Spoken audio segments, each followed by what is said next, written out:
안녕하세요. 앞선 영상에 이어서 아두이노 센서에 대해서 설명드리도록 하겠습니다. 앞의 영상에서 다양한 아두이노 장치들에 대해서 보셨을 텐데 일단 그 중에서 액추에이터라고 불리는 것들에 대해서 알아보도록 하겠습니다.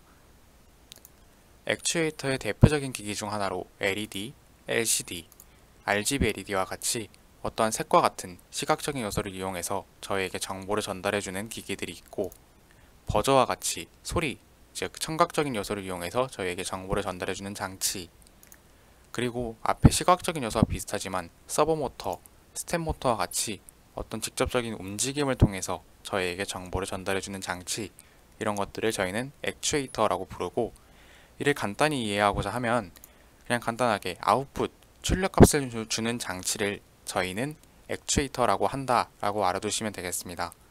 그리고 이런 액추에이터와 반대되는 개념으로 바로 센서라는 것들이 있습니다. 이 센서의 대표적인 예제로 포텐셔미터, 가변 저항이라는 것이 있고, 버튼, 저희가 흔히 아는 누르는 푸시 버튼 얘기하는 겁니다. 그리고 울트라소닉 센서, 초음파 센서와 같은 센서들이 있고, 더스트 센서, 에어 퀄리티 센서, 미세먼지 센서나 공기질 센서와 같은 것들도 존재하고 있습니다. 이런 센서에 대해서 다시 한번 쉽게 정리를 해보면, 아웃풋과 반대로 인풋, 어떠한 값을 입력받는다, 입력값이 존재한다 라고 생각해 주시면 되겠습니다. 그럼 이제 다음으로 이러한 아웃풋이나 인풋을 가지는 기기들을 어떻게 다루어야 하는지 실제 아두이노 코드들을 살펴보면서 한번 실행해 보도록 하겠습니다. 실제 코드를 확인하기 위해서 저번에 설치했던 아두이노 프로그램을 실행해 주시면 되겠습니다. 프로그램을 실행하시면 이렇게 제공되는 기초적인 틀이 있을 텐데, 저희는 이 틀이 아니라 좌측 상단에 파일 버튼을 누르시고 이 파일 버튼에서 예제를 찾아 들어간 다음에 예제의 베이직스에 제공되어 있는 블링크라는 버튼을 눌러주시면 되겠습니다. 그러면 이렇게 새로운 아두이노 창에서 작성되어 있는 코드가 나타날 텐데, 이 코드를 잠깐 간단하게 살펴보자면 핀모드라는 코드를 통해서 LED 빌트인이라는 이 핀의 출력값을 설정해 줄 것이다 라고 얘기하고 있고, 보이드 루프, 반복 실행하는 칸에서 LED 빌트인, 아까 출력할 것이라고 설정한 핀을 통해서 하이 값, LED를 켜라 라는 명령을 전달하고, 딜레이를 통해서 1초 지연시킨 다음에 다시 LED를 끄라 라는 명령을 디지털 라이트 명령어를 통해서 전달하고 있음을 확인할 수 있습니다. 즉, 이 블링크라는 파일은 이름에 걸맞게 LED를 껐다 켰다, 반짝이게 만드는 파일임을 알 수 있습니다. 다음으로 살펴볼 예제, 베이직스에 더 다양한 파일들이 있는데, 다음번 디지털로 넘어가서 아까 살펴봤던 기기들 중 하나인 버튼 파일을 눌러주시면 되겠습니다. 이 버튼 파일을 누르시면 아까와 마찬가지로 새로운 창이 하나 뜰 텐데, 이 버튼 파일에는 컨스테인트, 어떤 상수적으로 이 핀을 숫자로 설정해주고, 그 다음에 LED 핀을 다시 숫자로 설정해주고, 그 뒤에 버튼 스테이트, 버튼의 상태, 푸시 버튼의 상태를 0으로 얘기를 해준 다음에 이 셋업 파일에서 핀 모드를 통해서 아까 숫자로 몇 번 핀이다 라고 이야기를 했던 숫자가 아두이노 기판에 있는 숫자라고 똑같이 생각을 해주시면 되겠습니다. 그 숫자를 가지고 있는 핀이 출력이냐 혹은 입력이냐를 설정해 준 다음에 이 보이드 루프에서 버튼 스테이트, 디지털 리드, 즉 실제로 읽어낸 디지털 값, 버튼 핀을 통해서 버튼을 눌렀을 때 나오는 전력 신호를 읽어내어라 라는 말이 되겠습니다. 그때의 값이 버튼 스테이트, 위에서 설정했던 초기 값과 달라질 수도 있겠죠. 그런 것이다 라고 설정을 해주고 있는 거고, if, 드디어 나왔는데 어떤 조건문입니다.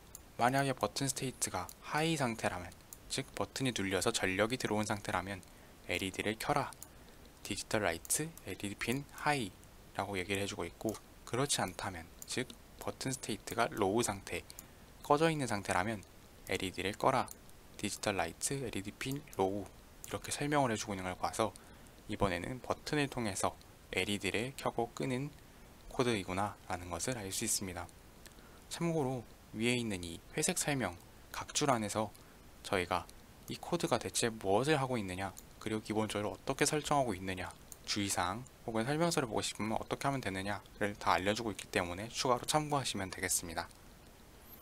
이렇게 예제에서 다양한 파일들을 통해서 기초적으로 다뤄야 하는 것들, 여러분의 키트 상자에 들어가 있는 대부분의 코드, 그리고 그걸 실행하기 위해서 필요한 많은 예제들이 다 나와 있기 때문에 이 베이직스 디지털 아날로그 커뮤니케이션 이런 것들을 다양하게 활용해서 여러분들이 만들고 싶은 어떠한 장치를 만드는 데 도움이 되게 사용하실 수 있을 거라고 생각합니다. 그리고 대표적으로 하나 나와 있는 것, 제가 앞서서 액추에이터 중에 하나 LCD에 대해서 설명을 드렸는데 LCD는 아래 리퀴드 크리스탈이라는 이름으로 따로 들어가 있습니다. 마찬가지로 서버의 경우에도 따로 들어가 있는 모습, 서버가 바로 서버 모터입니다. 스태퍼도 스텝 모터, 이렇게 따로 들어가 있는 액추에이터들이 몇 가지 있기 때문에 이것만 조금 주의해서 사용해 주시면 원활하게 아두이노 프로그램에 대해서 학습하실 수 있을 거라고 생각합니다. 혹시나 궁금한 점이 있다면 영상 댓글로 남겨주시면 추가로 촬영을 하든지 아니면 사진을 찍어서 올려드리도록 할 테니까 자유롭게 질문해 주셔도 괜찮겠습니다. 그럼 이제 기본적으로 어떻게 파일을 열 수 있는지, 파일이 돌아가는지 알아봤으니까 실제로 이러한 앞서 봤던 장치들을 활용해서 무엇을 만들 수 있는지 직접 보여드리도록 하겠습니다. 그럼 실제로 사용되는 것들 한번 영상으로 확인해 보겠습니다. 아두이노 케미칼 프로젝트는 아두이노로 화학, 즉 케미칼을 한번 다뤄보자는 생각에서 시작했습니다. 여러분, 현재 제가 입고 있는 이 옷, 혹은 저희가 무엇을 쓸 때 필요한 연필에 이르기까지 매우 다양한 물건들이 화학 실험을 통해서 생성됩니다. 그래서 화학 실험은 현대사에서 빠질 수 없는 존재가 되었고 지금도 매일매일 곳곳에서 화학 실험이 수행되고 있습니다. 그러나 이러한 화학 실험이 수행될 때 사고가 발생하게 된다면 저희는 안전을 위협받게 됩니다. 이러한 사고가 발생해서 저희가 생명을 잃거나 혹은 연구해왔던 자료들이 모두 사라질 수 있기 때문인데요. 현대에 이르러서 이런 사고가 발생하는 가장 많은 이유들, 그리고 가장 큰 범주를 차지하고 있는 이유는 바로 실험자가 이 사고 현장 내에 쌓이는 분진이나 가스 등을 인식하지 못하는 경우가 있기 때문입니다.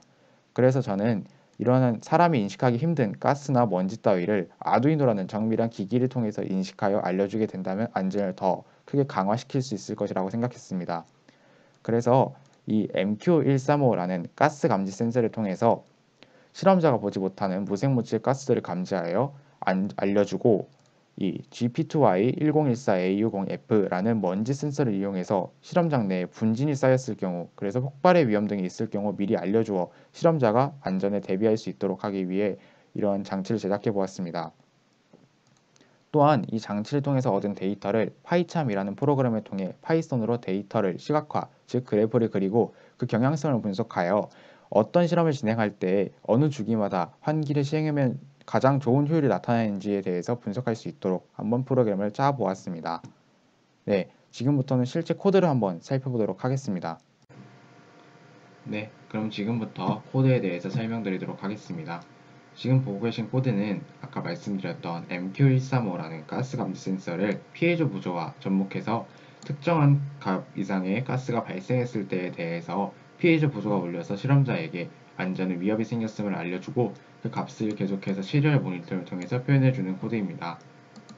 다음으로 이 코드는 아까 사용했던 센서 중 먼지 센서와 LED 두 개, 적색, 녹색을 접목해서 특정한 값 이상으로 먼지가 발생했을 때는 적색 LED를 켜주고, 그렇지 않을 때, 즉 평소와 같은 상태일 때는 녹색 LED를 켜줘서 실험자가 이러한 먼지에 관련한 환기가 필요한지 필요하지 않은지를 파악할 수 있게 해주고, 이 값들을 다시 시리얼 모니터를 이용해서 체크해주는 프로그램이 되겠습니다. 그렇게 얻은 이런 정보들을 이 파이썬 프로그램을 통해서 시리얼을 읽어오고, 이 시리얼 값들에서 읽어온 것을 정보화해서 계속 데이터로 숫자로 변환해 준 뒤에 배열에, 즉 리스트에 저장해서 이를 계속 데이터로 받아온 뒤에 파이썬 아래창에 출력을 해주게 됩니다. 그래서 실제로 가동을 하게 되면은 이 파이썬 창 아래 이렇게 값이 뜨는 것을 확인할 수가 있고요. 이 아래에 있는 코드를 이용해서 키보드의 특정한 이벤트, 즉 제가 1버튼을 눌렀을 때나 2버튼을 눌렀을 때 이에 해당하는 값의 그래프가 뜨는 것을 확인할 수가 있습니다. 지금 같은 경우에는 1번 버튼을 눌렀을 때, 즉 키보드 익스프레스 1이라는 것에서 1번 버튼을 눌렀을 때 더스트 덴시티, 먼지가 이 공간에는 얼만큼 존재하고 있는지 먼지의 밀도를 알려주는 그래프가 출력이 되게 되고요. 이 두 번째 그래프 같은 경우, 즉 2번을 눌렀을 때 나타나는 그래프는 이 에어 퀄리티, 현재 공기 질이 어떤지에 대해서 알려주는 그래프가 뜨게 되겠습니다. 그리고 이 그래프를 그리는 과정에서 데이터가 너무 많이 쌓이면 오류가 날 수 있기 때문에 적절히 조절해주기 위해서 인덱스가, 즉 데이터의 개수가 100개가 넘어가면 초기해주는 것을 택했습니다. 실제로 보면 1번을 눌렀을 때 이렇게 더스트 덴시티 그래프가 뜨게 되고 2번을 눌렀을 때 지금 이렇게 에어 퀄리티 그래프가 뜨는 것을 확인할 수가 있습니다. 네, 다음으로 이제 실제 기기가 구동되는 영상으로 넘어가도록 하겠습니다. 지금 현재 작동되고 있는 모습입니다. 지금 집 안에 먼지나 혹은 가스가 쌓여있지 않기 때문에 초록색 불이 점등되어 있는데 만약 사고가 발생할 정도로 높은 게 발생한다면 빨간색 불이 점등된 것을 확인할 수 있을 겁니다. 이렇게 아두이노 프로그램의 코드를 짜는 모습부터 활용하는 방안까지 살펴보았습니다. 감사합니다.